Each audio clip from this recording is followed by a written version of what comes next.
ನಾಚಿಕೆ ಬಿಟ್ಟು, ಮಾನ ಬಿಟ್ಟು, ಮರ್ಯಾದೆ ಬಿಟ್ಟು, ಗೌರವ ಬಿಟ್ಟು, ಪರಂಪರೆ ಬಿಟ್ಟು, ಸಂಪ್ರದಾಯ ಬಿಟ್ಟು, ಮಡಿವಂತಿಕೆ ಬಿಟ್ಟು ಅಷ್ಟು ಅಂತ ಹೇಳ್ತಿದ್ದೆ. ಏನ್ ಮಾಡ್ತಿದ್ರು ನೀವಲ್ಲ? ಹೇಳ್ಬೋದಿದ್ದೆ, ನಾನು ಹಡಪ ಹಿಡಿತೇನೆ, ನೀವು ಬರ್ತೀರಾ ಅಂತ ಕೇಳ್ತಿದ್ದೆ. ನಿಮ್ಮ ಹತ್ರ ಕೇಳುವುದಿಲ್ಲ. ಯಾಕೆ? ನಿಮ್ಮ ಎತ್ತರ ಬಿತ್ತರ ವಿಶಾಲವಾದ ವ್ಯಾಪ್ತಿ, ನಿಮ್ಮ ಸಾಧನಾ ಪ್ರಪಂಚಕ್ಕೆ ಇರಬಹುದಾದಂಥ ಸರಹದ್ದು ಅದೆಲ್ಲ ನನ್ನ ಸಣ್ಣದಾದಂಥ ಚಿಣ್ಣಿ ಕೋಲಿನಲ್ಲಿ ಅರ್ಥಕ್ಕೆ ಸಿಕ್ಕಿತ್ತು. ಮಾವ, ಈಗ ನಿಮ್ಮಲ್ಲಿ ಕೇಳ್ತೇನೆ, ಒಳ್ಳೆಯ ಸಮಯ. ಕಾದಿರಬಹುದಾದ ಲೋಹವನ್ನು ಬಡಿಯುವುದಕ್ಕಾಗಿ ಮುತ್ಸದ್ದಿಯಾದಂತಹ ಒಬ್ಬ ಆ ಕಬ್ಬಿಣದ ಕೆಲಸ ಮಾಡುವವ ಇಂಥ ಸಮಯ ಪ್ರಶ್ನೆ ಅದೇ ಸಮಯ. ಈಗ ನೀವು ನನ್ನ ಮುಖ ನೋಡಿ ಉತ್ತರ ಕೊಡಬೇಕು. ಸಾರಥ್ಯಮಂ ಗೈದರೆ ತಾನೇ ಹೀನವೇ ಮಾವ. ಸಾರಥ್ಯಮಂ ಗೈದರೆ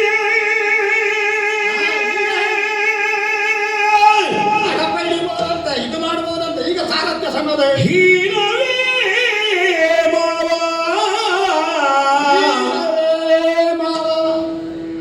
ನೀರಜದಳಾಕ್ಷಮಿ ಅಭ್ಯಾಸಿಯೇ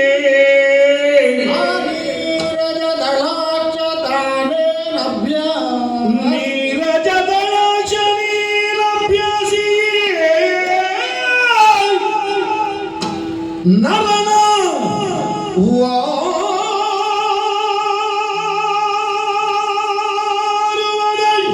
ಚಮ್ಮಟಿಗೆಯಂ ಪಿಡಿದಲೇ ಕೈ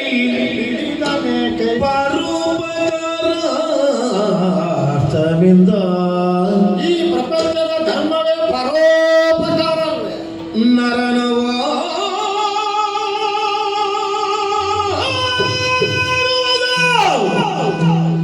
ಚಮ್ಮಟಿಗೆಯಂ ಪಿಡಿದಲೇ ಕೈ.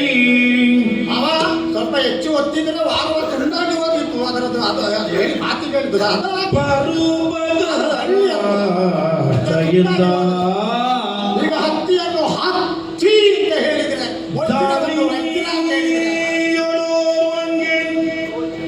ಶೂರ ಸಾರಥ್ಯಮಂ ಪೂರೈಸಲದರಿಂದ.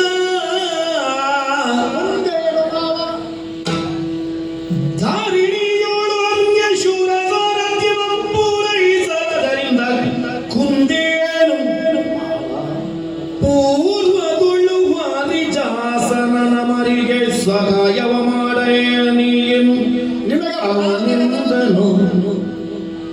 ಸಾರಥ್ಯಮಂ ಗೈದರೇನು ಹೀನವೇ ಮಾವ. ಮಾವ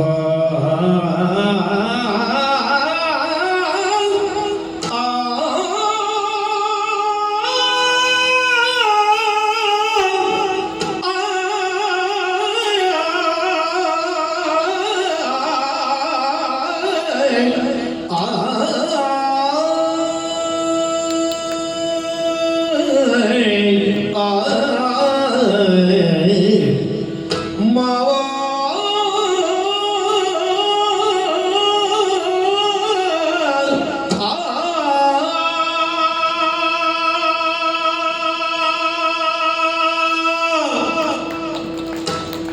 ಮಾವ, ದೊಡ್ಡದಾದಂಥ ಸಂಗೀತ ಸಮಾರಾಧನೆ, ಭಗವದ್ ಭಕ್ತರೆಲ್ಲರ ಭಾವನಾತ್ಮಕವಾದಂತಹ ಸಂಗತಿಗಳಿಗೆ ಇಂಬು ಕೊಡುವ ಹಾಗೆ, ಅದಕ್ಕೆ ಇನ್ನಷ್ಟು ಒತ್ತಾಸೆ ಕೊಡುವ ಹಾಗೆ ಒಂದು ಸಮಾರಾಧನೆ ಆಗಿದೆ, ಈಗ ಇನ್ನೊಂದು ಸಂಗೀತ ಸಮಾರಾಧನೆ. ಇದು ಸಂಗೀತ. ಸಂಗೀತ ಸೇರಿದ್ದದು. ಅದೇ ನಿನ್ನದೆಲ್ಲ ಶಬ್ದದಲ್ಲಿ, ಕ್ರಿಯಾತ್ಮಕ ಯಾವುದಿಲ್ಲ. ಭಾಗವತೋತ್ತಮರು ಸುಶ್ರಾವ್ಯವಾಗಿ ಭಗವದ್ಭಕ್ತಿಗೆ ಸಂಬಂಧಪಟ್ಟ ಕೀರ್ತನೆಗಳನ್ನು ಹಾಡ್ತಾರೆ. ಪಕ್ಕವಾದ್ಯದವರು ರಮ್ಯವಾಗಿ, ನೂತನವಾಗಿ, ಆವಿಷ್ಕೃತಗೊಂಡ ಹೊಸ ಲಯದಲ್ಲಿ ನುಡಿಸ್ತಾರೆ. ಇದ್ದಕ್ಕಿದ್ದ ಹಾಗೆ ಸುಶ್ರಾವ್ಯವಾದ ಕಂಠದಿಂದ ಸಂಗೀತವನ್ನು ಹಾಡುತ್ತಿದ್ದ ಭಾಗವತರ ಕಂಠ ಕಟ್ಟಿ ಹೋಗ್ತದೆ. ಬಾರಿಸುವವನಿಗೆ ಸ್ವಲ್ಪ ಸ್ವಲ್ಪ ಭಾಗವತಿಕೆಯು ಬರ್ತದೆ. ಅಯ್ಯೋ, ನಮ್ಮ ಭಾಗವತರು ಬಿಟ್ಟು ಮುಂದೆ ಕೇಳಲಿಕ್ಕೆ ಜನ ಇಲ್ಲ ಅಂತ ಹೇಳಿದರೆ ಮತ್ತೊಬ್ಬ ಭಾಗವತರನ್ನು ಹೇಗೆ ನೀವು ಬರ್ಬೋದಾ ಅಂತ ಹೇಳಿ 3 ವಾರ ಕಳೆದು ಕರೆಸಿಕೊಳ್ಳುವುದ ಕಾರ್ಯಕ್ರಮದ ಗತಿಯನ್ನು. ಕೂಡಲೇ ಪಕ್ಕ ವಾದ್ಯದಲ್ಲಿ ಪರಿಣತಿಯನ್ನು ತನ್ನ ಕರಗಳ ಛಲಕದಿಂದ ನುರಿತ ಪಟುತ್ವದಿಂದ ಕಾಣಿಸುತ್ತಿದ್ದ ವಾದಕ ಸರಕ್ಕನೆ ಸ್ಥಾನಾಂತರಗೊಂಡು ತಲ್ಲಟಿಸಲ್ಪಟ್ಟು ಈ ಸ್ಥಾನಕ್ಕೆ ಬರ್ತಾರೆ. ಅವರಷ್ಟು ಚಂದ ಅಲ್ಲ, ಅವರಷ್ಟು ಒತ್ತಿ ಅಲ್ಲ, ಸ್ವಲ್ಪ ಹಗುರವಾಗಿ ಆದರೂ ಹಾಡ್ತಾನೆ. ಹಾಡುವಾಗ ಅದಕ್ಕೆ ಭಾಗವತ ಭಾಗವತನ ಸಣ್ಣದಾಯ್ತು, ಬಡಿಯುವ ಸಣ್ಣ ಅಂತ ಹೇಳಿತ್ತು. ಎಲ್ಲಿಯೂ ಇಲ್ಲ. ಎಲ್ಲಿಯವರೆಗೆ ಅಂತ ವೈವಾಹಿಕ ಧರ್ಮದಲ್ಲಿ ನಿಮ್ಮಲ್ಲೇ ಹೋಗಿದೆ ಅಂತ ನನಗೆ ಗೊತ್ತಿಲ್ಲ. ಅದರ ಹಿಂಬದಿಯಲ್ಲಿ ಇನ್ನೇನು ಸಪ್ತಪದಿಯನ್ನು ತೊಳೆದು ಆ ಮೂಲಕವಾಗಿ ಪರಸ್ಪರ ಆಹಾರ ವಿನಿಮಯವನ್ನು ಮಾಡಿ ಮದುವೆಯಾಗಬೇಕಾದ ಹೊತ್ತಿನಲ್ಲಿ ಪಕ್ಕನ ವರ ನಿರಾಕರಿಸಿದನಂತೆ ವಧುವನ್ನು. ಇವಳನ್ನು ನಾನು ಒಳ್ಳೆ ಪುಣ್ಯಾತ್ಮ, ನೀನಲ್ವ ಮೊನ್ನೆ ಒಪ್ಪಿಗೆ ಕೊಟ್ಟದ್ದು? ಇಲ್ಲ ಇಲ್ಲ ಇಲ್ಲ, ಆ ಒಪ್ಪಿಗೆ ಕೊಟ್ಟ ಮೇಲೆ ಕೆಲವು ಘಟನೆ ನಡೆದು ಹೋಗಿದೆ, ನನಗೆ ಬೇಡ ಅಂದನಂತೆ. ಅಯ್ಯೋ, ಕಷ್ಟಪಟ್ಟು ಮಗಳ ಮದುವೆಗೆ ಇಷ್ಟೆಲ್ಲ ಹೊಂದಿಸಿದ್ದೇನೆ, ನನ್ನ ಆರ್ಥ ಸ್ಥಿತಿಯನ್ನು ಅರ್ಥ ಮಾಡಿಕೊಳ್ಳುವ ಯಾರು ಇಲ್ಲ ಅಂತ ಹೇಳುವಾಗ ಈ ಮಕರ ಸಾಲಿನಲ್ಲಿ ಮುಪ್ಪುರಿಗೊಂಡ ಕಿರು ಮೀಸೆಯವ ಎದ್ದು ಬರ್ತಾನೆ ಆವೇಶದಿಂದ, ಆವೇಗದಿಂದ ಅಲ್ಲ, ಕಲ್ಯಾಣಕಾರಕವಾದ ದೃಷ್ಟಿಯನ್ನು ಇಟ್ಟುಕೊಂಡು ಸ್ವಲ್ಪ ಸರ ಎನಿಸಿದ್ದಕ್ಕೆ ಕ್ಷಮಿಸಬೇಕು. ಅದನ್ನು ಹೇಳುವಾಗಷ್ಟು ಭಾವನೆ ನಾನಿದ್ದೇನೆ. ನಿಮ್ಮ ಮಗಳಿಗೆ ಒಪ್ಪಿಗೆಯ ಪ್ರಾಯ ನನ್ನದು 27 ದಾಟಿದೆ, ಆದೀತು. ಅವಳು ಒಪ್ಪಿದಳಂತೆ. ಅಂತಗ ದುಷ್ಟ ಗಂಡನಿಗಿಂತ ಇವಳು ಆದೀತು. ಮದುವೆ ಆಗುವುದಿಲ್ಲ, ಬೇಡಂತ ಬಿಡ್ತಾರ. ಎದುರಿಗಿರಬಹುದಾದಂಥ ಭಾರತದ ಸಾರಥಿತನದ ಸ್ಥಾನವನ್ನು ತುಂಬಿ ಅಲಂಕಾರಗೊಳಿಸಿರುವ ಕೃಷ್ಣ ಬ್ರಹ್ಮಾಂಡ ಬಾಂಡೋದರ ಅಂತ ಕರೀತಾರೆ. ಅವಳು ಇರ್ಲಿ ಬ್ರಹ್ಮಾಂಡ ಬಾಂಡೋದರ. ಇಡೀ ಬ್ರಹ್ಮಾಂಡವೇ ತನ್ನ ಹೊಟ್ಟೆಯೊಳಗಿರುವಾಗ ಅರ್ಜುನನ ರಥವಾದ್ರೊಳಗಿರಬೇಕು. ಇವು ಹೊರಗೆ ಬಂದು ಅರ್ಜುನನ ರಥದ ಮುಂಭಾಗದಲ್ಲಿ ಕಲಿತು ಮುಂಜಾನೆ ಬಂದು ರಥವನ್ನು ಏರಿ ಕುದುರೆಗಳನ್ನು ಹಾಗೆ ಅಂತ ಚಮ್ಮಟ್ಟಿಗೆ ಹಿಡಿದು ಓಡಿಸುವುದಿಲ್ಲ. ನೀರಜ ದಳಾಕ್ಷಮೇನು ತಾನ ಅಭ್ಯಾಸಿಯೇ ಗೋಪಾಲಕ, ಗೋ ಸಂವರ್ಧನ ಅಥವಾ ಹೈನುಗಾರಿಕೆ, ಇದರಲ್ಲಿ ಅವನ ಪ್ರಭುತ್ವವನ್ನು, ಅವನ ಶ್ರೇಷ್ಠತೆಯನ್ನು, ಅವನ ವರಿಷ್ಠತೆಯನ್ನು, ಅವನ ಜ್ಯೇಷ್ಠತೆಯನ್ನು ನಾವು ಗುರುತಿಸಬಹುದಾಗ್ತದೆ. ಎಲ್ಲಿ ಉಂಟು? ಮಹಾ ಗಜಪಾಲಕ, ಮಹಾ ಅಶ್ವಪಾಲಕ, ಮಹಾರಥ ಹೃದಯ ಕಲ್ಪವನ್ನು ಅಶ್ವಹೃದಯವನ್ನು ಮಾಡಿಕೊಂಡಂತ, ತಿಳಿದುಕೊಂಡಂತ ನಿಷ್ಣಾತ ಅಂತ ಎಲ್ಲಾದರೂ ಕೃಷ್ಣ ಚರಿತ್ರೆಯ ಒಂದು ಪುಟದಲ್ಲಿ ಗಮನಿಸಿರಿ. ಮುಂದೆ ಇದೆ ವಿವರಣೆ ಅಂತ ಬರೆದದನ್ನು ನೋಡಿದ್ದೀರಾ ನೀವು? ಟಿಪ್ಪಣಿ ಉಂಟು? ಇಲ್ಲವೇ ಇಲ್ಲ. ಅವ ಆದರೂ ಅರ್ಜುನನ ರಥವನ್ನು ನಡೆಸುವುದಿಲ್ವೋ? ಅವನಿಗೆ ಗೊತ್ತಿದ್ದು ಮಾಡುವುದ? ಹಾಗಾಗುವಾಗ ಪ್ರಪಂಚದಲ್ಲಿ ಒಬ್ಬರಿಗೆ ಒಬ್ಬರು ಸಹಾಯ ಮಾಡುವುದಿದ್ದದ್ದೇ. ನಿಮ್ಮ ಮುಖದಲ್ಲಿ ಒಂದು ಭಾವನೆ ಆದರೂ ಬರ್ತದ? ನಿಮಗೆ ಕೆಳಗಿನ ಕತೆ ನಾಟುವುದಿಲ್ಲ ಅಂತ ಕಾಣ್ತದೆ. ನಿಮಗೆ ತಾರಾಕ್ಷ, ತಾಮ್ರಾಕ್ಷ, ವಿದ್ಯುನ್ಮಾಲಿ ಎನ್ನುವ ಮಹಾ ತ್ರಿಪುರಾಸುರರ ಕತೆ ಗೊತ್ತಿಲ್ವ? ಅದಿರುವಾಗ ಕಂಡು ದೊಡ್ಡದಾಗ್ತದೆ, ಮೂಗಿನೊಳ್ಳೆ ಅರಳುತ್ತದೆ ಅಲ್ವ? ನಾನು ಕತೆ ಹೇಳಲಿಕ್ಕೆ ನನಗೆ ಅಷ್ಟು ಚಂದ ಬರುವುದಿಲ್ಲ. ನಾನು ಸಾರಾಂಶ ಹೇಳ್ತೇನೆ. ಕಥೆಯನ್ನು ದೊಡ್ಡದು ಮಾಡಿದಷ್ಟು ತಪ್ಪು ಹೆಚ್ಚಾಗುವುದು, ಕತೆ ಸಣ್ಣದು ಮಾಡಿದರೆ ತಪ್ಪುಗಳು ಗೌಣ ಅನಿಸಲ್ಪಡ್ತದೆ. ಆ ಬುದ್ಧಿವಂತಿಗೆ ನನಗೆ ಕಲಿಸಬೇಡಿ. ತಾರಾಕ್ಷ, ತಾಮ್ರಾಕ್ಷ, ವಿದ್ಯುನ್ಮಾಲಿಗಳು ನಿಶ್ಚಿತವಾಗಿಯೂ ಚಿನ್ನ ಮತ್ತು ಬೆಳ್ಳಿ ಮತ್ತು ಕಬ್ಬಿಣದಿಂದ ನಿರ್ಮಿಸಲ್ಪಟ್ಟ ಪುರ 1000 ವರ್ಷಕ್ಕೊಮ್ಮೆ ತಿರುಗಾಡುತ್ತಾ ಒಂದೇ ರೇಖೆಗೆ ಬರುವಾಗ ಏಕಪ್ರಹಾರದಿಂದ ಕಾತಿರಿಸಿದರೆ ಮಾತ್ರ ಅವರಿಗೆ ಸಾವು, ಅಪುರಗಳ ನಾಶ. ಆ ಕಾಲದಲ್ಲಿ ಏನು ಮಾಡಬೇಕೆಂದು ತಿಳಿಯದ ಶಿಷ್ಟ ಸಾಮ್ರಾಜ್ಯದ ಎಲ್ಲ ಮಾನಸಿಕವಾಗಿ ದೈವವನ್ನು ಸ್ತುತಿಸುವಂತಹ ಭಾವುಕ ಜನಾಂಗ ಒಕ್ಕಲಿನಿಂದ ದೇವರನ್ನು ಸ್ತುತಿಸಿದಾಗ ಭೂಮಿಯನ್ನೇ ರಥ ಮಾಡಿ, ಸೂರ್ಯ ರಥ, ಚಂದ್ರರನ್ನೇ ಆ ರಥಕ್ಕೆ ಗಾಲಿಗಳನ್ನಾಗಿ ಮಾಡಿ, ಮೇರನ್ನೇ ಮಹಾಧನಸು ಮಾಡಿ, ವಾಸುಕಿಯನ್ನು ನೇಣನ್ನಾಗಿ ಇಟ್ಟುಕೊಂಡು ಆ ಮೂಲಕವಾಗಿ ಆ ಶ್ರೀಮನ್ನಾರಾಯಣನನ್ನೇ ಆಯುಧ ಮಾಡಿಕೊಂಡು, ಅಸ್ತ್ರ ಮಾಡಿಕೊಂಡು ತ್ರಕ್ಷನೆಂಬ ಹೆಸರನ್ನು ಪಡೆದಿರುವ ನೀಲಕಂಠನಾದ ಮಹೇಶ ಮಹಾರಥಿಕನಾಗಿ ಕಾಣಿಸಿಕೊಂಡ.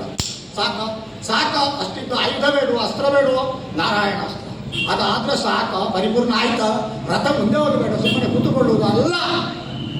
ಅದಕ್ಕೆ ಕಟ್ಟಲ್ಪಟ್ಟಂತ ವೇದ ವಾಂಗ್ಮಯಗಳೇ ಕುದುರೆಗಳಿಂದ ಗುರುತಿಸಲ್ಪಟ್ಟ ಮೇಲೆ ಅದಕ್ಕೆ ಸೂರ್ಯ ಚಂದ್ರನೇ ಗಾಳಿಯಾದ ಮೇಲೆ ತೆರಳು ಬೇಡುವ ಬಂದನಲ್ಲ ವಿಧಾತ ಸರ್ವರ ಹಣೆಯ ಹಲಗೆಯ ಮೇಲೆ ಅವರ ಬದುಕಿನ ಎಲ್ಲವನ್ನು ಬರೆಯುವ ಬ್ರಹ್ಮ. ನನ್ನ ಕೇಳಿದ್ರು, ಸೃಷ್ಟಿಸುವನು ಅಜನು ಕೂಲಿ ಆಳುಗಳಂತೆ ಅಂತ ನಮ್ಮ ಭೀಷ್ಮಾಚಾರ್ಯರು. ನನಗೆ ಅರ್ಥ ಆಗಲಿಲ್ಲ ಅದು, ಸುಮ್ಮನೆ ಕೇಳಿದ್ರಂತೆ. ಅಂತಹ ಬ್ರಹ್ಮ ಸಾರಥಿಯಾಗಿ ಈಶ್ವರನನ್ನು ಕೇಳಿಸಿ ಅಂತ ಹೊಡಿಲಿಲ್ವೋ? ನಿಮಗೆ ಒಂದು ಕಷ್ಟವ ಮಾವ, ಇದಕ್ಕೂ ನೀವು ಬಗ್ಗುವುದಿಲ್ಲ. ನಾವೆಲ್ಲ ಯುದ್ಧದಲ್ಲಿ ಮೊದಲು ಸಣ್ಣ ಸಣ್ಣ ಅಸ್ತ್ರ ಬಿಡುವುದು, ಆಮೇಲೆ ಕೊನೆಗೆ ಬ್ರಹ್ಮಾಸ್ತ್ರ. ಕರ್ಣನನ್ನು ಬ್ರಹ್ಮಾಸ್ತ್ರ ಮಾಡಲಿಕ್ಕೆ ಅಂತ ನಾನು ಹೊರಟದ್ದು. ಬ್ರಹ್ಮಾಸ್ತ್ರಕ್ಕೆ ವಿಜಯ ಎನ್ನುವ ಧನುಸ್ಸು ಸಾಕಾಗ್ತದ? ವಿಜಯ ನನ್ನ ಲಕ್ಷ್ಯ. ಆ ವಿಜಯದ ಧನುಸ್ಸು ನೀವು ಆಗಬೇಕು ಅಂತ ಭಾವಿಸಿದ್ದು. ನಾವು ಸ್ವಲ್ಪ ಹತ್ತಿರ ಬರ್ತೇನೆ, ಮೈಯೆಲ್ಲ ವಾಸನೆ ಬರ್ತದೆ. ನಾನಿನ್ನು ಸ್ನಾನವೇ ಮಾಡಲಿಲ್ಲ, ಹಾಗೆ ಎತ್ತುಕೊಂಡು ಬಂದದ್ದು. ಹತ್ತಿರವ ಸುರಕ್ಷಿತ ಅಂತರ ಇರಲಿ. ಸುರಕ್ಷಿತವಾದ ಅಂತರವನ್ನು ಕಾಪಿಟ್ಟುಕೊಂಡಿದ್ದೇನೆ. ಈ ಕರ್ಣ ಈ ದ್ರೋಣರ ಬಳಿ ಕಲೀಲಿಕ್ಕೆ ಬಂದ ಕಥೆ ನಿಮಗೆ ಗೊತ್ತುಂಟಲ್ಲ. ಇಲ್ಲಿಯೇ ಶಿಷ್ಯ ಬಿಟ್ಟು ಹೋದದ್ದು. ಒಂದಂತದಲ್ಲಿ ದ್ರೋಣರು ಕೈ ಬಿಟ್ಟರು, ನೀನು ಮಂತ್ರಾಸ್ತ್ರಗಳನ್ನು ಕಲೀಲಿಕ್ಕೆ ಯೋಗ್ಯನಲ್ಲ ಅಂತ. ನಾಚಿತಲ ಬಗಿಸಿದ ಕರ್ಣ ಎಲ್ಲಿಗೆ ಹೋದ ಅಂತ ಯಾರಿಗೂ ಗೊತ್ತಿಲ್ಲ, ಗುರು ಬಿಟ್ಟ. ಆಮೇಲೆ ಅವನ ಕಲಿಯಲಿಕ್ಕೆ ಹೋಗಿ ಆಶ್ರಯಿಸಿದ್ದು ಸಾಮಾನ್ಯರನ್ನಲ್ಲ. ಯಾರು ಭೀಷ್ಮಾಚಾರ್ಯರಿಗೆ ಗುರುಗಳು, ಯಾರು ದ್ರೋಣರಿಗೆ ಯಾವುದನ್ನೆಲ್ಲ ಇಲ್ಲ ಅಂತ ಹೇಳಿ ಆಯುಧಗಳನ್ನು ಹರಕೆಯನ್ನು ಕೊಟ್ಟರು. ಪ್ರಪಂಚದ ಪಾಲಿಗೆ ಎಂತಹ ಕ್ಷತ್ರಿಯರ ಪಾಲಿಗೆ ಕುಲ ಕುಠಾರಕ ಅಂತ ಹೆಸರನ್ನು ಪಟ್ಟು 21 ಬಾರಿ ಪ್ರದಕ್ಷಿಣೆ ಮಾಡಿದ ಪರಶುರಾಮರಲ್ಲಿ ಹೋದನಂತೆ. ಹೋಗಿ ಯುದ್ಧ ಮಾಡಿದ್ದು ಗೊತ್ತುಂಟ ಮಾವ, ಹೇಳಬಾರ್ದು. ಈ ಚಾಂದ ನೀವು ಬೈಯಿರಿ, ಇವನಿಗೆ ಕಲಿಬೇಕೆಂಬ ಹಂಬಲ ಅಭಿಂಸೆ ತೀವ್ರವಾದುದರಿಂದ ತಾನು ಬ್ರಾಹ್ಮಣ ಅವರಿಗೆ ಮಾತ್ರ ಕಲಿಸುವುದು, ಕ್ಷತ್ರಿಯ ಅಂತ ಹೇಳಿಬಿಟ್ರೆ ಸಿಕ್ಕಿ ಬೀಳುತ್ತೇನೋ ಅಥವಾ ಇನ್ನೊಂದು ಹೇಳಿಬಿಟ್ರೆ ಸಿಕ್ಕಿ ಬೀಳುತ್ತೇನೋ ಗೊತ್ತಿಲ್ಲ ಅವನಿಗೆ. ಅಧಿರಥ ಸಾಕಿದ ಸೂತನ ಮಗನಲ್ವೇ, ಸೂತನ ಮಗನಿಗಿಂತಲೂ ಅಥವಾ ನೀಚ ಅಂತ ಇಟ್ಟುಕೊಳ್ಳುವ ಅವ ಹೋಗಿ ತಾನು ಬ್ರಾಹ್ಮಣ ಅಂತ ಹೇಳಿ ಕಲಿತಾನಂತೆ. ಒಂದು ದಿನ ಗುರುಗಳು ಮಧ್ಯಾಹ್ನದ ವೇಳೆ ಅವನ ಜಂಗೆಯ ಮೇಲೆ ಮಲಗಿದ್ದು ಶಿಕ್ಷಣಾಂತಿಯನ್ನು ಪಡೆಯುವಾಗ ಘೋರವಾದ ಕೊರೆಯುವ ಕ್ರಿಯೆಯಿಂದ ವಜ್ರವಾದ ಕಂಬವನ್ನಾದರೂ ಕೊರೆದು ಆಚೆಗೆ ಹೊರದ ಬಲ್ಲ ತೀಕ್ಷ್ಣವಾದ ಈ ರೀತಿಯ ಶಕ್ತಿಯನ್ನು ಹೊಂದಿದ ಭ್ರಮರ ಅವನ ತೊಡೆಯನ್ನು ಕೊರೆಯಿತಂತೆ. ಅವ್ಯಾಹತವಾಗಿ ನೆತ್ತರು ಹರಿಯಿತಂತೆ. ಅದರ ಶೀತಲವಾದ ಸ್ಪರ್ಶದಿಂದ ದಿಗ್ಗನೆ ಎಚ್ಚೆತ್ತಂತಹ ಪರಶುರಾಮರು ಬಿಳಿಯಾದಂತಹ ಗಡ್ಡದ ಮೇಲಿರುವ ತುಟಿಯ ಮೇಲೆ ಕೈಯನ್ನಿಟ್ಟು ಉಬ್ಬು ಮೇಲೇರಿಸಿ, ಇಂಥಗಾದರೂ ಸಹನ ಧಾರಣ ಶಕ್ತಿ ಬರಬೇಕಿದ್ರೆ ನೀನು ಸಾಮಾನ್ಯನಲ್ಲ, ಬ್ರಾಹ್ಮಣನಂತೂ ಅಲ್ಲ, ಉಳಿದದ್ದು ಏನು ಅಂತ ನೀವು ಹೇಳಿ. ಅಧಿರಥನ ಮಗನು ಇನ್ನೊಂದನ್ನು ನಿಮಗೆ ಗೊತ್ತಿಲ್ಲ. ಈ ಧಾರಣ ಶಕ್ತಿ ಅಧಿರಥ ಮಗನಿಗೆ ಬಂದಿತ್ತು. ಬೆನ್ನಿಗೊಂದು ಜಾಕ್ಕಿಂದ ಬಿಟ್ಟು ಅದರ ಪೆಟ್ಟಿನ ಬಗ್ಗೆ ಅಷ್ಟು ಕೇಳ್ತಾರೆ. ಅವನಿಗೆ ನೋವಾಗದೆ ಇದ್ದಿದ್ದ, ಇವ ಸಹಿಸ್ತಾನೆ ಅಂತ. ಆದರೆ ಇವ ಬೇರೇನಾಗಿರ್ಬೇಕು, ಬಿಟ್ಟುಬಿಡುವ ವಿಷಯಾಂತರಕ್ಕೆ ಹೋಗುವುದಿಲ್ಲ. ನೀನು ಬೇರೆ ಕ್ಷತ್ರಿಯನೇ ಇರಬೇಕು. ಆದ ಕಾರಣದಿಂದ ನಾನು ಕಲಿಸಿದ್ದು ನಿನಗೆ ನಿಷ್ಫಲವಾಗಿ ಹೋಗಿ ನೀವು ತೆಗೆದ ಹೋಗಿ ಸರಿ ಆಯ್ತಲ್ಲ. ಭದ್ರತ್ವದಿಂದ ಇಷ್ಟು ಸಮಯ ಕಲ್ತದ್ದಕ್ಕೆ ಪರಶುರಾಮರಿಂದ ಕಲ್ತಿದ್ದೇನೆಂದು ಹೇಳುವುದಕ್ಕೆ ಒಂದು ಗುರು ಕೊಡಿ. ಗುರುಗಳಂತ ಗೋ ಕರೆದರೆ ಬಹುಶಃ ಇಷ್ಟು ದುಃಖ ಅವನಿಗೆ ಬಂದಿರ್ಲಿಕ್ಕಿಲ್ಲ. ಮೈಯೊಳಗಿದ್ದ ನಿನ್ನ ಭಾವ ಭಾವ ಭಾವ ಭಾವ ನನ್ನ ಮೈಯೊಳಗೆ ಹೋಯ್ತಾನೆ, ಅಯ್ಯೋ ಮನಸ್ಸಿನೊಳಗೆ ಹೋಯ್ತಾನೆ. ಆರ್ಥ ಸ್ಥಿತಿಯಲ್ಲಿರುವ ಎಲ್ಲರ ಪ್ರತಿನಿಧಿ ಇಲ್ಲೆಲ್ಲ ಒತ್ತೆ ನಿನ್ನ ಕಣ್ಣೀರು ನನ್ನ ಉತ್ತರಿಯ ಅವನಿಗೆ ಸೂಚನೆ ಕೊಟ್ಟಿದ್ದಾನೆ. ಹಿಂಡಿ ನೀರು ಬಿಸಾಡಬೇಡ, ತಗೊಂಡೋಗಿ ನನ್ನ ತಲೆಗೆ ಈಗ ಪೂರ್ತಿ ಅರ್ಥ ಆಗಿದೆ. ಅಲ್ಲ ಈ ನೀರು ಉತ್ತರಿಯಕ್ಕೆ ಇನ್ನೊಂದು ಹೆಸರು ಉಂಟು. ಅಲ್ಲ ಅದಕ್ಕೆ ಸರಿ. ಈ ನೀರನ್ನು ಅವನಿಗೆ ಹೇಳಿದ್ದೇನೆ ನಾನು ಕಾವಲು, ನಾನು ಈ ನೀರನ್ನು ಹಿಂಡಿ ಹೊರಗೆ ಹಾಕಬೇಡ, ನಾಳೆ ನನ್ನ ತಲೆಗೆ ಹಾಕಬೇಕು, ನಾಳೆ ಬಳಸಬೇಕು. ಕಣ್ಣೀರು ಅಭಿಷೇಕನ ಅದು ನಷ್ಟ ಮಾಡುವುದಕ್ಕೆ ನಾಳೆ ಬಳಸಬೇಕಲ್ಲ ಮಾವ. ಆ ಕಾಲದಲ್ಲಿ ಅವರು ಹಾಗೆ ಹೇಳಿದ್ರಂತೆ, ನಿನಗೆ ನಾನೊಂದು ಧನುಸು ಕೊಡ್ತೇನೆ, ಒಂದು ವಿಶಿಷ್ಟವಾದಂತಹ ಅಸ್ತ್ರ ಕೊಡ್ತೇನೆ. ಎಂಥದ್ದಾದ್ರೂ ಹೆಸರು ಹೇಳಿದನಂತ ವಿಜಯವ ಎಂಥದ್ದು ನನಗೆ ಗೊತ್ತಿಲ್ಲ, ಸರ್ಪಮುಖಿ ಸರಳ ಎಂಥದ್ದ ಅದು ಮುಖ್ಯ ಅಲ್ಲ. ಆದರೆ ಅವರೊಂದು ಮಾತು ಹೇಳಿದ್ರಂತೆ, ಮಹಾ ಸಂಗ್ರಾಮವನ್ನು ಬಂದು ನಡೆಯಲಿಕ್ಕೊಂಡು ಆ ಸಂಗ್ರಾಮದಲ್ಲಿ ಶಲ್ಯರ ಸಾರಥ್ಯದ ಮದುವೆಯಿಂದ ಒಂದು ದಿನದ ಅವರ ಪ್ರಕಾಂಡವಾದಂತಹ ವಿದ್ವಾಂಸ ಗುಣದ ಪ್ರಯೋಜನದಿಂದ ರಥಕಲ್ಪದಿಂದ ಅಶ್ವಹೃದಯದ ಪ್ರಭಾವದಿಂದ ನೀನು ಗೆಲ್ತಿ ಅಂತ ಹೀಗೆ ಹೇಳಿ ನಿಕೃಷ್ಟನಾದ ಕೌರವ, ದುಷ್ಟನಾದ ಕೌರವ, ಅವನ ಹಡಪ ಹಿಡಿಯುವ ಕೌರವ, ಅವನಿಗೆ ಆರತಿ ಬೆಳಗುವ ಕೌರವ ಹೇಳಿದ್ದಲ್ಲ, ಗೌರವದಿಂದ. ಅದೇ ಪರಶುರಾಮರು ಹೇಳಿದ್ದಾರೆ, ಭೀಷ್ಮರ ಗುರು, ದ್ರೋಣರ ಗುರು, ಅದೇ ಗುರು ಇವನಿಗೂ ಗುರು. ನೀವೇ ಹೇಳ್ತೀರಿ ಈಗ ನಿಮ್ಮ ಕೈಯಿಂದ ಬಿಡ್ತಾನೆ. ಸತ್ಯವೇ ಅಲ್ಲ. ಸತ್ಯನ ನನ್ನ ಮುಖ ನೋಡಿ ಅಂತ ಕಣ್ಣಲ್ಲಿ ಚಾಂಚಲ್ಯ ಕಾಣಿಸ್ತದೆ, ಕಣ್ಣಲ್ಲಿ ಕಪ್ಪಿಸ್ತದೆ. ಆ ಗುಣ ಇರುವ ವಂಚನೆ ಮಾಡ್ತಾನಂತ ಲೆಕ್ಕ. ಇಟ್ಕೊಳ್ಳಿ, ಕಣ್ಣಲ್ಲಿ ಕಣ್ಣಿಟ್ಟು ನೋಡ್ತಾ ಇದ್ದೇನೆ. ಹೌದು, ನೆಲೆ ನೆಲೆ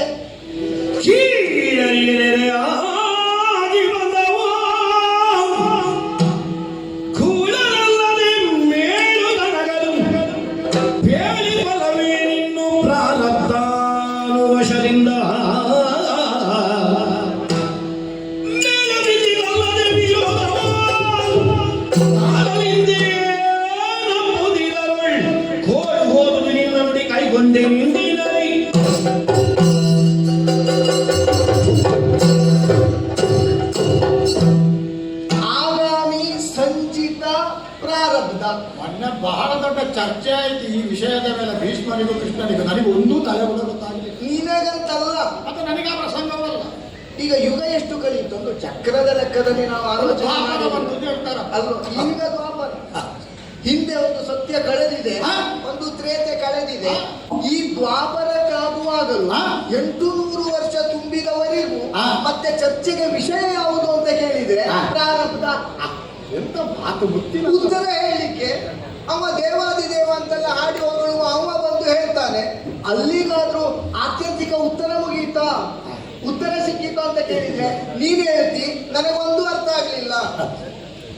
ಹಾಗಾದ್ರೆ ಪ್ರಪಂಚದ ಸ್ಥಿತಿಯೇ ಹಾಗೆ, ನಾನಾಡುವುದು ಅದನ್ನೇ, ನನಗೂ ಅರ್ಥ ಆಗಲಿಲ್ಲ. ಉತ್ತರವಿಲ್ಲದ ಪ್ರಶ್ನೆಗಳ ಕಂತೆಯ ಸಂತೆಯೇ ಜಗತ್ತು. ಬಿಡು, ಅದು ಸಂತೆಯಲ್ಲಿ ತಿರುಗಾಡುವುದೇ ವ್ಯವಹಾರ ಆಗಿ ಹೋಯ್ತು. ನಾನಂತ ಕಾಯುವುದು ಈ ಸಂತೆ ಮುಗಿದು ಇನ್ನೊಂದು ಸಂತೆ ಯಾವಾಗ ಬರ್ತದೆ ನೋಡು. ನೀನ್ ಆಡುತ್ತಿ, ನನ್ನದಾದ ಬಗೆಗಿರುವಂತಹ ವಿಷಯ, ನನಗೆ ತಿಳಿಯದೇ ಇರುವ ವಿಷಯ ನೀನ್ ಆಡುತ್ತಿ.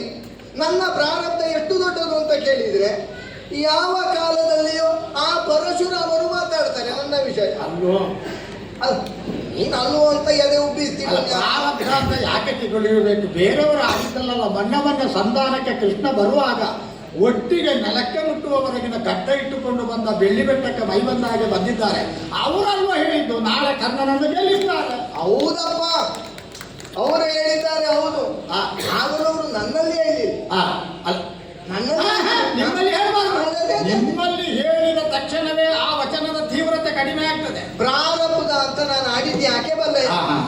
ಆಗಾಮಿ ಕರ್ಮವಾಗಲಿ, ಸಂಚಿತವಾದ ಕರ್ಮ ಫಲವಾಗಲಿ, ಇನ್ನಿತರವಾದ ದೈವಿಕವಾದ ಕರ್ಮಾನುಷ್ಠಾನದಿಂದಲೋ ತಪಸ್ಸಿನಿಂದಲೋ ತೀರಿಸಿಕೊಳ್ಳುವುದಕ್ಕಾಗುತ್ತದೆ.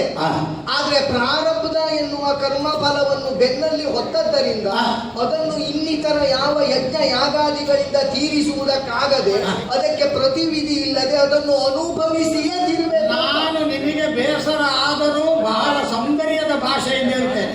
ನೀವು ನನಗೊಂದು ಪ್ರಾರಬ್ಧವೇ ಆಗಿದೆ. ನಿಮ್ಮನ್ನು ಬಿಟ್ಟು ಬಿಟ್ಟಿದ್ದೀರಿ. ನಿಮ್ಮನ್ನು ಬಿಡುವುದಿಲ್ಲ. ಸುಯೋಧನ ವೈಖರಿಯಿಂದ ಏನನ್ನು ಅದೇ ಹೇಳಿದೆ, ಸೌಂದರ್ಯದ ದೃಷ್ಟಿ. ಹೌದೌದು, ವಾಕ್ ಸೌಂದರ್ಯದ ದೃಷ್ಟಿಯಿಂದ ಶರತಲ್ಪದಲ್ಲಿ ಮಲಗಿದ ಅದೇ ಕೃಷ್ಣನಲ್ಲಿ ಕರ್ಮ ಸಿದ್ಧಾಂತವನ್ನು ಮಾತಾಡಿದ ಭೀಷ್ಮರಿದ್ದಾರೆ. ಭೀಷ್ಮರ ಮಾತನ್ನೇ ನಾನು ಆಡುವುದು. ನೀರಜ ದಳನೇನ ಅಭ್ಯಾಸಿಯೇ ಅಂತ ಪ್ರಶ್ನೆ ಮಾಡುವುದು, ತ್ರಿಪುರ ಮಥನದ ಕಥೆ ಹೇಳುವುದು ಬಿಡು. ಕಥೆಗಳು ಸಾವಿರ ಸಿಗ್ತದೆ. ಇದು ಕಥೆ ಅಲ್ಲ. ರಾವಣ ವಧೆಯಲ್ಲಿ ರಾಮನಿಗೆ ಮಾತಲಿಯ ಸಾರಥ್ಯ, ದಿನನಿತ್ಯ ಕರ್ಮ ಸಾಕ್ಷಿ ಎಂದೆನಿಸಿದ ಸೂರ್ಯನಿಗೆ ಅರುಣನ ಸಾರಥ್ಯ, ಎಲ್ಲವೂ ಹೌದಯ್ಯ. ನೀ ಸಾರಥಿಯನ್ನು ಮಾತ್ರ ತೋರಿಸಬೇಡ, ಮಹಾರಥಿಯನ್ನು ತೋರಿಸು ಅಂತ ನೀರಜ ದಳನೇನ ಅಭ್ಯಾಸಿ ಅಂತ ಅಲ್ಲ ಅಂತ ಆಗುವುದು. ಯಾಕೆ ಕೇಳಿದ್ರೆ ಪಾರ್ಥನಿಗೆ ಸಾರಥಿ ಆದ್ದರಿಂದ. ಆದರೆ ಈಗ ನಾನು ನೋಡುವುದವನನ್ನಲ್ಲ, ಅವನ ಗುರುಸ್ಥಾನದಲ್ಲಿ ನಿಂತ ಭಾರ್ಗವರಾಮರನ್ನು. ಅವನ ಬಾಯಿಂದ ಬರ್ತದೆ ಅಂತ ಆದ್ರೆ ನಾನೇನು ಮಾಡಿದ್ರು ನನ್ನ ಕ್ರೋಧದಿಂದಲೋ ನನ್ನ ಆತ್ಮಾಭಿಮಾನದಿಂದಲೋ ನಾ ಅದನ್ನು ತಪ್ಪಿಸಿಕೊಳ್ಳುವುದಕ್ಕೆ ಹೋಗುತ್ತೇನೆ ಅಂತ ಆದ್ರೆ ಅದು ಯಾವ ನೆಲೆಯಿಂದಲಾದ್ರೂ ಬಂದು ನನ್ನನ್ನೇ ಸುತ್ತಿಕೊಳ್ಳುವುದಕ್ಕೆ ಇದ್ದದ್ದು. ಯಾಕಂದ್ರೆ ಅದು ಭಾರ್ಗವರಾಮನಾಡಿದ ರಾಮ ಉವಾಚ. ತಾತ್ಪರ್ಯ ಏನು ಗೊತ್ತೋ? ನಿನ್ನ ಮಾತಿಂದ ಅಲ್ಲ ಅಂತ. ಬೇಡ, ಈಗ ಆಲೋಚನೆ ಮಾಡಿ. ನಾನಲ್ಲಿ ದುರವಿಲ್ಯವನ್ನು ಕೊಡುವಾಗಲೇ 10 ಜನರ ಮುಖ ನೋಡಿ ನನ್ನ ಮಾತು ಮಾಡಿದ್ದು. ಮಾತು ನನ್ನದೇ, ಭಾವ ಅಷ್ಟು ಮಂದಿಯದು. ಅವನ ಮಾತಿಂದಲೂ ಅಲ್ಲ ಅಂತ ಬೇಡ. ಆದ್ದರಿಂದ ನನ್ನ ಸಾರಥ್ಯದಲ್ಲಿ ಅವನ ಮಾತಿಲ್ಲ ಅಂತಾಗಬೇಕು. ನಾನು ಅಸ್ತ್ರವನ್ನು ಎಸೆದಾಗಲೆಲ್ಲ ನೀವು ಯಾವುದಕ್ಕೂ ಸ್ಪಂದಿಸಲಿಲ್ಲ. ಬ್ರಹ್ಮಾಸ್ತ್ರ ಅಂತ ಹೇಳಿಲ್ವ ನಾನು? ಅದಕ್ಕೆಲ್ಲ ಒಪ್ಪಿದ್ದು, ಅದಕ್ಕೆ ಗೌರವ ಕೊಡಿ. ನೀ ಸ್ಪಂದಿಸುವುದಲ್ಲ. ಸತ್ಯ ಹೇಳ್ತೇನೆ, ನಿಮ್ಮನ್ನು ಸಣ್ಣದು ಮಾಡ್ಲಿಕ್ಕಲ್ಲ. ಮರದ ಬೆಕ್ಕೆ ಆಗಲಿ ನಿಜವಾದ ಬೆಕ್ಕೆ ಆಗಲಿ ಇಲ್ಲಿ ಹಿಡಿದ್ರೆ ಸಾಕು ಅಂತ ಕೆಲವರ ವಾದ. ನಾನಾಗೆ ಭಾವಿಸ್ತೇನೆ. ನಿಮ್ಮನ್ನು ಸಣ್ಣ ಮಹಾರಥಿಗೆ ಸಾರಥಿಯ ಸ್ಪಂದನ, ಸಾರಥಿಗೆ ಮಹಾರಥಿಯ ಸ್ಪಂದನ. ಸಾರಥಿ ನೀ ಇಷ್ಟು ಸಾರಥ್ಯದ ಕಥೆ ಹೇಳಿದಲ್ಲಿ ಆ ಸಾರಥ್ಯ ವಿಜೃಂಭಿಸಿದ್ದು, ಸಾಫಲ್ಯತೆಯನ್ನು ಪಡೆದಿದ್ದು ಆ ನೆಲೆಯಲ್ಲಿ. ಈ ಕಾಲದಲ್ಲಿ ತ್ರಿಪುರಾಂತಕನಾಗಿ ವಿಜೃಂಭಿಸುತ್ತಿರುವಂತಹ ಧರ್ಮರಾಯ ಮತ್ತು ಸೇನಾನಿಗಳ ಕೈಯಿಂದ ಮಹಾಬ್ರಹ್ಮನಾಗಿ ಸಾರಥ್ಯ ಮಾಡಿ ಉಳಿಸಬೇಕು. ನನ್ನ ಪರಮೇಶ್ವರ ಆಗ್ತಾನೇನೋ? ಬೇಡ, ನೀವು ಮಾಡಿ ಅಂತ. ನೀ ಮಾಡ್ಬೇಕು, ನಾನು ಮಾಡ್ಲಿಕ್ಕೆ ಸಣ್ಣಲ್ಲ. ಈಗ ನಾನು ಮುಂಜಾನೆ ಬರ್ಲಿಕ್ಕೆ ಹೇಳುವ. ಯಾವಾಗ ಬರ್ಲಿಕ್ಕೆ ಹೇಳ್ತಿ ಅಂತಲ್ಲ, ಹೇಗಿರಬೇಕು. ಕೃಷ್ಣನಿಗೆ ನಾ ಸಮನಾದ ಸಾರಥಿ ಆಗಬೇಕು ಅಂತಾದ್ರೆ ಪಾರ್ಥನಿಗೆ ಸಮನಾದ ಮಹಾರಥಿ ಅವನಾಗಬೇಕು. ಏನು ಸ್ವಭಾವದಿಂದ ಆ ಸಮಾನತೆಯನ್ನು ಕಂಡುಕೊಳ್ಳುವುದಕ್ಕೆ ಸಾಧ್ಯ ಅಂತ ವಿವರಿಸೋಣವ. ಶಿಷ್ಯ ಅಂತ ತಲೆಬಾಗಿ ನಮಸ್ಕಾರ ಮಾಡಿ, ನೀ ಗುರು, ನೀ ಹೇಳಿದಂತೆ ಕರಿಷ್ಯೆ ವಚನಂ ತವ. ಅಲ್ಲಿರುವ ಮಹಾರಥಿ ಕೃಷ್ಣ ಸಾರಥಿಗೆ ಹೇಳಿದ ಮಾತು ಅದು ಪ್ರಾರಂಭದಲ್ಲಿರುವ. ಇದು 16 ಕಳೆದಿದೆ. ನಮ್ಮದು 16 ಕಳೆದು ತಪ್ಪಿದಾನ. ಯಾಕೆ 16 ಕಳೆದು ನಾವೆಲ್ಲವನ್ನು ಕಳೆಕೊಳ್ಳುವಲ್ಲಿ ಕಾರಣ ಸ್ಥಾನದಲ್ಲಿ ನಿಂತದ್ದು ಈ ಸಾಂಗತ್ಯ. ಬಲುಹು ಸಾರಥಿಯಿಂದ ರಿಪುಗಳ ಗೆಲುವು, ಸಾರಥಿಯಿಂದ ಸಾರಥಿ ಒಲಿದಡೆ ಏನೇನಾಗದು. ತೋಳಿನ ತೋರದಿಂದ ಏನಹುದು, ಕೈದುಗಳು ಆರನ್ನು ಅಂಜಿಸಲಾಗುವ ಮಂದಿರ ಮಧ್ಯದಲ್ಲಿ. ನಾಳೆ ರಣದೊಳಗೆ ಅತಿಶಯದ ಸಾರಥಿ ಒಲಿದನಾದರೆ ಎಣದೌತಣ ಉಣಬಡಿಸಬೇಕಾಗ ಜಮ್ಮುಕ ಸಾಧವ ಹೇಳಿದ್ದು ನೀವು ಆಗಬೇಕು. ಹಾಗಾದ್ರೆ ಊಟ ಮಾಡುವಾಗ ಭಾರ್ಗವರಾಮರ ಮಾತು ನನಗರ್ಥ ಆಗುವುದು ಮುಖ್ಯ ಅಲ್ಲ, ಅವನಿಗೆ ಅರ್ಥ ಆಗುವುದು. ಅವನಿಗೆ ಇವತ್ತು ಈಗ ಉಳಿದಿರುವ ಸಮಯದಲ್ಲಿ ಅರ್ಥ ಮಾಡದೆ ಹೋದರೆ ಗೌರವನೇ ಅಲ್ಲ.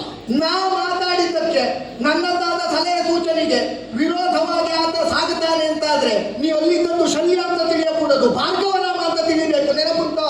ನಾನು ಇಷ್ಟೇ ಇರಲಿಕ್ಕೆ ಹೆಚ್ಚು ಕಷ್ಟ ಉಂಟು.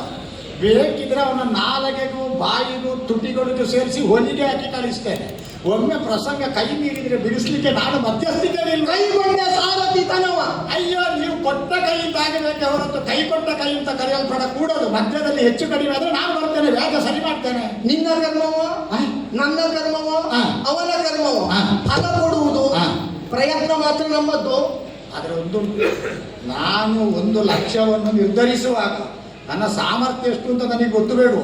ಈಗ ನನಗೆ ಚಂದ ಗೊತ್ತುಂಟು ಸಾಮರ್ಥ್ಯ ತಿಳಿಯದೆ ಗುರಿ ನಿಗದಿ ಮಾಡಬಾರದು ಅಂತ.